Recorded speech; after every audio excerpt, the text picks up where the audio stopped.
Now, today marks a momentous anniversary. 500 years ago, Martin Luther, a young theologian, walked up to the castle church in the German town of Wittenberg and nailed his 95 theses onto the door. Those were his statements about what was wrong with the Catholic Church. It was an event that split Christianity, shattered the Pope's authority, began the Protestant Reformation, and unleashed incredible sectarian violence. But in many ways, it also created the spirit of the modern Western world. A special service is being held today in Wittenberg, where the Reformation was set in motion and where Protestant Christianity was born. Well, for more on this, I'm joined now by Caroline Farrow, columnist for the UK Catholic Universe. Thank you very much indeed for coming in. It's been said that with each blow, as Martin Luther hammered those arguments and objections to the doors of that castle church, the authority and the stability of the Catholic Church was challenged as never before. How much of a theological earthquake was it at a time when the authority of the Catholic Church was supreme? Well, actually, Luther's supposed nailing of his theses to the church in Wittenberg, and actually most Lutheran scholars say that this did not happen. In fact, what Luther did on the 31st of October 1517 was to send two letters to two local bishops in which he enclosed copies of his theses and a covering letter complaining about the practice of selling of indulgences. And it's interesting, if you look back at these letters, it was with a dose of humility. This was not actually challenging the church. That came much, much later. Nevertheless, his vision was essentially that an ordinary individual could relate directly to a merciful God without the church or the intercedence of priests. Why did that turn Western society upside down? Well, it's a very different vision of the church to the one that prevailed and the one that the Catholic Church still holds. So the Catholic Church believes that the church is what Jesus Christ himself founded, and that the church and the sacraments are a real means of communicating God's grace to us.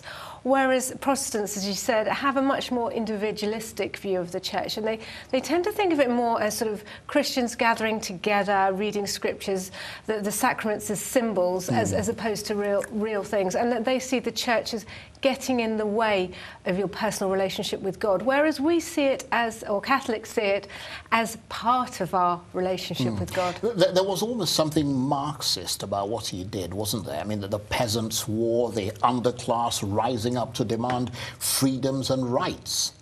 Well, yeah, he was very much, I mean, he was almost in the spirit of today, he was very much a popularist, or a populist even. And you could see, you know, the clergy at that point were living extravagantly. They were essentially corrupt, weren't they? Many of them. Yeah, of course, many of them were. And he was, you know, encouraging people to, you know, rise up against this. And that's very understandable.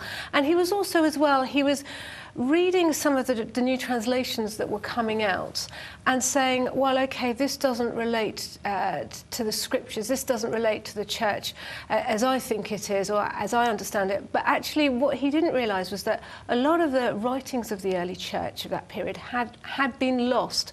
So he was sort of going back to the scripture, but sort of missing out the step that actually it was the early church that gave us scripture.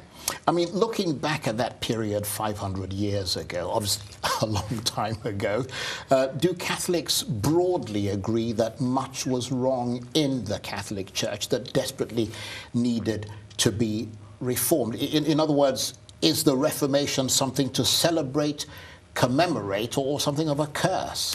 Well, there were obviously things wrong. You know, there was a selling of indulgences, there was nepotism, we had the situation of children being raised to the rank of cardinals, there was sort of a mass market for relics. And so I think that the Counter-reformation was necessary, but we look on the Reformation itself actually with sorrow, because we as Catholics believe that Jesus Christ wanted there to be one Christian, Christians Right, to be universal church. Yeah, exactly. Basically. Christians to be united. And now when we look at what we have today, we've got hundreds of different denominations. Yeah, and of course the Reformation was marked by bloody wars and violence, all of it fueled by the religious rivalry unwittingly inspired by Martin Luther. Today, of course, the violence is no longer there, but that the theological disagreement is still essentially there, isn't it?